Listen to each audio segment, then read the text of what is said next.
یہ کہنا کہ فلاں شخص پر جادو ہے، اور یہاں پاکستان میں تو یہ ماشاءاللہ ہر جگہ ہی ہر شخص کہتا ہے، ہر تیسرا شخص کہتا ہے مجھے جادو ہوا۔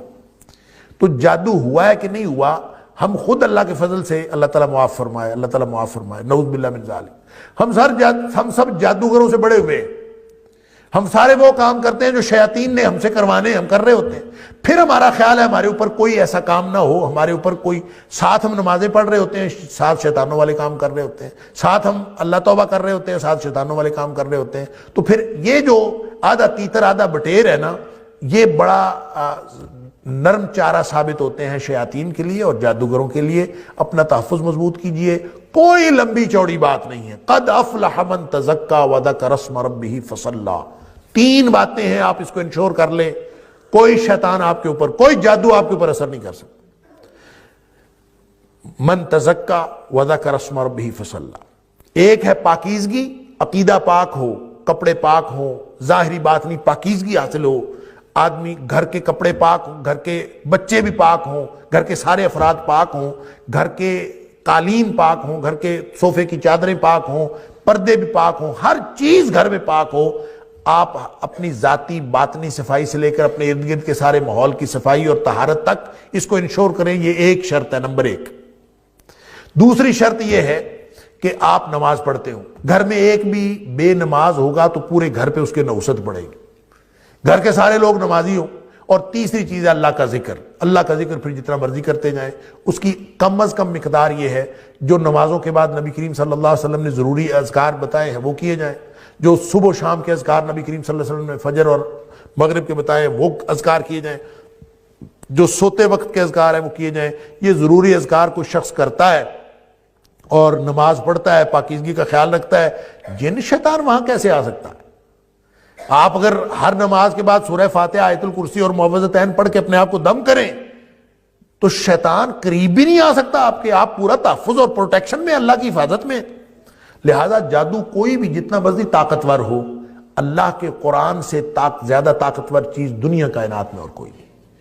جو اللہ کے قرآن سے علاج کرتا ہے، جو اللہ کے قرآن سے اپنا تحفظ کرتا ہے، جو اللہ کے قرآن کے ذریعے سے اپنی پروٹیکشن لیتا ہے، اس کو یہ کچھ نہیں بگاڑ سکتے ساری دنیا کے شیاطین مل کے بھی، چاہے وہ جادو کے ذریعے مسلط ہوئے ہوں، چاہے وہ اپنے شوق سے مسلط ہوئے ہوں، چاہے بدتر ہے کی بات یہ کہ وہ کوئی اشارہ ہو، جادو کا کوئی سائن ہو یا کسی اس طرح کی کوئی چیز، جی یہ ایک بالکل الگ بات ہے۔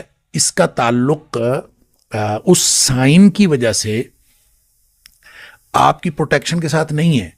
اچھا، سائن ایک ہو سکتا ہے کہ آپ کو کوئی وارننگ دی گئی ہو اور کسی طرح سے ایسا ہو، لیکن پروٹیکشن کی ادروائز بھی ضرورت ہے انسان کو، اس کو پروٹیکشن ویسے ہی لیتے رہنا چاہیے۔ اور جو صبح و شام کے اذکار ہیں یہ پروٹیکشن ہے، موقع وقت دعائیں ہیں یہ، اور جو ویسے آپ رقیہ وغیرہ کرتے رہتے ہیں، یہ سارا یہ اپنے آپ کو اللہ کی پروٹیکشن میں دیتے رہنا چاہیے، آپ کو سائن نظر آئے چاہے نہ نظر آئے۔ لہٰذا اس کو آپ سائن سمجھیں گے تو بھی وہی حکم دیا گیا ہے کہ نماز پڑھیں اور تعوذ کریں، اور اپنے آپ کو اللہ تعالیٰ کو ایسے استعاذے جو ہیں جو اللہ تعالیٰ کی پناہ میں دینے کی، وہ اس طرح کی دعائیں پڑھیں تو آپ اپنے آپ کو اللہ کی پناہ میں دیں۔ زبردست۔ شیخ یہ بتائیے گا کہ کسی کو کوئی ڈریم آیا ہے تو وہ کس کے پاس انٹرپریٹ کروانے جائے، وہ اوصاف کیا ہیں اس انسان کے؟ جیسے ابھی آپ بیان فرما رہے تھے پروگرام سے پہلے کہ اچھے انسان کے پاس جایا جائے، نیک خیر خواہ، جو وہ انٹرپریٹیشن کر دیں عین ممکن ہے وہی ہو، تو ایسا ہے کچھ؟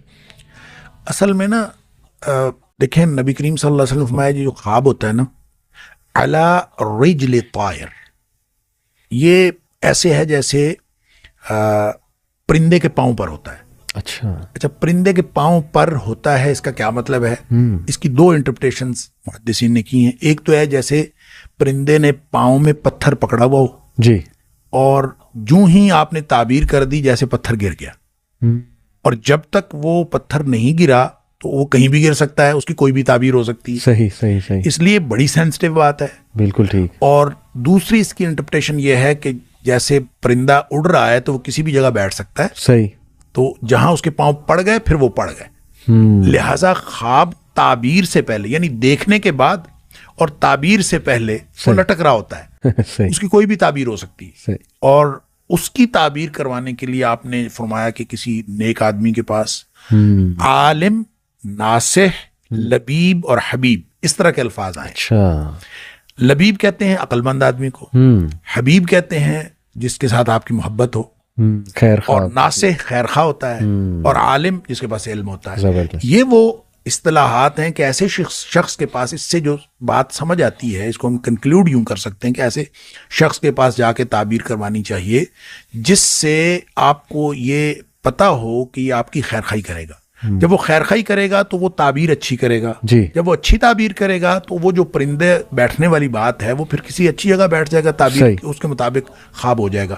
اس لیے لگتا یہ بھی ہے جب آپ حدیث سے مختلف واقعات کو دیکھتے ہیں تو لگتا یہ بھی ہے کہ تعبیر کرنے سے سیم خواب کی تعبیر مختلف ہو سکتی ہے. ایک روایت میں یہ بھی آتا ہے کہ آپ 4 قسم کے لوگوں سے تعبیر نہ کروائیں. اچھا.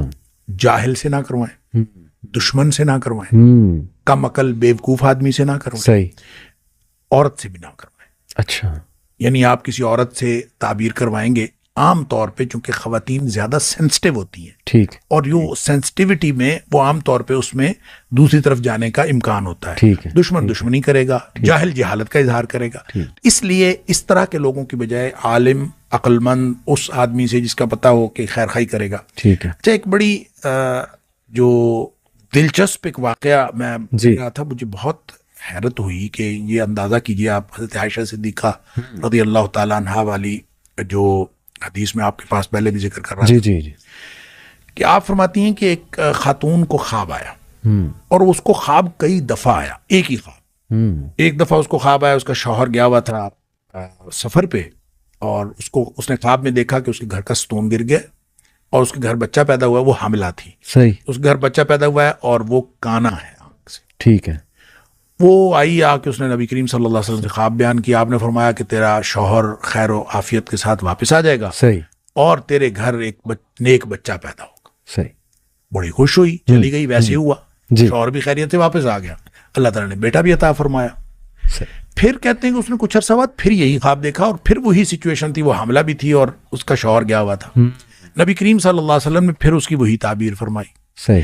تیسری دفعہ حضرت عائشہ صدیقہ رضی اللہ تعالیٰ فرماتی ہیں کہ پھر وہ خاتون آئی ایک دفعہ، نبی کریم صلی اللہ علیہ وسلم گھر پہ تشریف فرما نہیں تھے، تو اس نے کہا میں نے خواب دیکھا اور میں نے خواب بتانا ہے نبی کریم صلی اللہ علیہ وسلم. صحیح. حضرت عائشہ صدیقہ رضی اللہ تعالیٰ نے فرماتی میں نے اس سے اصرار کیا کہ مجھے بتاؤ. وہ کہتی نہیں، میں نے تو اللہ کے رسول صلی اللہ علیہ وسلم کو بتانا. صحیح. تو بہرحال اصرار کے بعد اس نے بتا دیا، اور سیم خواب تھا، سیم سچویشن تھی. صحیح. اس کا شوہر گیا ہوا تھا، اور حضرت عائشہ صدیقہ رضی اللہ تعالیٰ نے فرماتی میں نے سوچا ابھی ستون گر گیا ہے گھر کا اور بچہ کانا پیدا ہوا ہے، تو میں نے اس کی تعبیر کی کہ تمہارا شوہر فوت ہو جائے گا اور تمہارے گھر فاسق و فاجر بچہ پیدا ہوگا. تو وہ فرماتی ہیں ایسے ہی ہوا، اس کا شوہر فوت ہو گیا اور اس کے گھر بچہ پیدا ہوا اور وہ ٹھیک نہیں تھا. اب اندازہ کیجیے سیم خواب ہے اور تعبیر چینج ہو، تو یہ ہے علی رجل طائر کہ جو پرندے کے پاؤں پر تھا تو آپ نے جو تعبیر کر دی ویسا ہوگا. اس لیے یہ بہت سینسٹیو معاملہ ہے. تو ایسے شخص کو خواب سنانا چاہیے جس شخص کے بارے میں آپ کو معلوم ہے ایک تو وہ غلط بات نہیں کرے گا، جہالت پر مبنی بات نہیں کرے گا، دشمنی نہیں کرے گا، اور خواہ مخواہ کسی چیز کو سینسٹائز کر کے اور جذباتیت میں بات نہیں کرے گا. بہترین اس شخص سے بات کریں وگرنہ آپ نہ. بہترین. جی ایک بڑی انٹرسٹنگ تھیوری شیخ ہے ڈریمز کے بارے میں. کچھ لوگ کہتے ہیں کہ ہماری جو روحیں ہیں، جیسے آپ نے بھی شروع میں بیان کیا اور قرآن سے بھی ثابت ہے، اللہ سبحانہ تعالیٰ روح جو ہے وہ اللہ کے پاس چلی جاتی جب ہم سوتے ہیں، قرآن مجید سے بھی ہے. تو وہ کہتے ہیں کہ یہ روح جو بھی اس کا سفر ہے، جو بھی وہ کر رہی ہے عالم ارواح میں یا جہاں بھی وہ گئی ہے، جیسے کسی فوت شدہ بندے سے ملاقات ہوتی ہے تو اس کی روح سے واقعی ہی ملاقات ہو رہی ہے. اس میں کتنی حقیقت ہے کہ کیا یہ روح کے ایکسپیرینسز کو ہم خواب کہتے ہیں؟ دیکھیں، یہ دو باتیں اس میں ہو سکتی ہیں. نبی کریم صلی اللہ علیہ وسلم نے ایسی کوئی بات تو نہیں فرمائی، لیکن یہ دو باتیں اس میں ہو سکتی. ایک بات تو یہ ہو سکتی ہے کہ واقعتاً روح وہ ایکسپیرینس کر رہی ہو. ایک یہ ہے کہ صرف روح محسوس کر رہی ہو، احساس ہو اس کا.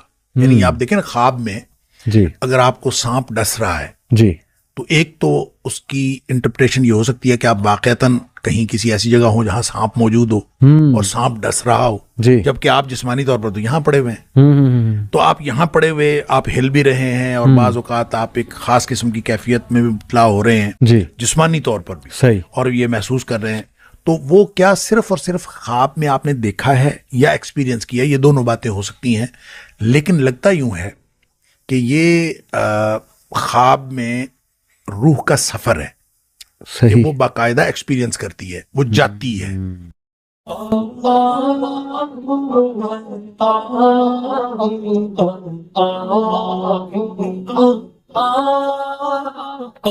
Allah